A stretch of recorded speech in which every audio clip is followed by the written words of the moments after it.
মেয়েটা ইচ্ছে করেই আকাশে ফায়ারওয়ার্কস ছুড়ে দিল, শুধু একটা শকিং নিউজ ক্যাপচার করার জন্য। শব্দ শুনে হোটেল ওনার সাবধানে কার্টেন খুলল।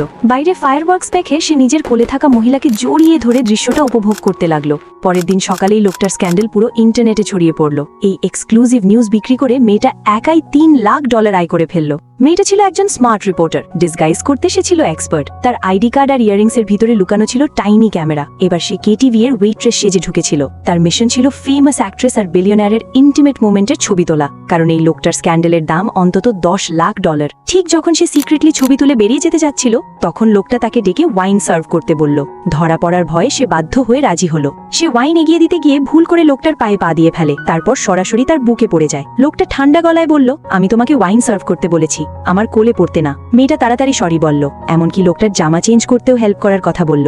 লোকটা তাকে একটা গেস্ট রুমে নিয়ে গেল, কিন্তু রুমে ঢুকতেই সে তার গলা চেপে ধরল। তারপর তার আইডি কার্ড ছিঁড়ে হিডেন ক্যামেরা খুঁজে বের করলো। মেয়েটা মিথ্যে বলল, সে নাকি অনেকদিন ধরেই লোকটার ফ্যান। সে কাঁদতে কাঁদতে তাকে ছেড়ে দিতে বলল, কিন্তু লোকটা ধীরে ধীরে নিজের কোট খুলতে শুরু করলো। সিচুয়েশন কন্ট্রোলের বাইরে যাচ্ছে বুঝে মেয়েটা বাথরুম যাওয়ার পারমিশন চাইল। বাথরুমে ঢুকেই সে জানালা দিয়ে পালানোর প্ল্যান করলো। যাওয়ার আগে লিপস্টিক দিয়ে মিররে 2টো লেটার লিখে রেখে গেল। অনেকক্ষণ পরও মেয়েটা বাইরে না আসায় লোকটা ডোর খুলে ফেলল, কিন্তু তখন মেয়েটা অলরেডি পালিয়ে গেছে। মিররে লেখা সেই 2টো লেটার দেখে লোকটা আরো ফিউরিয়াস হয়ে উঠল।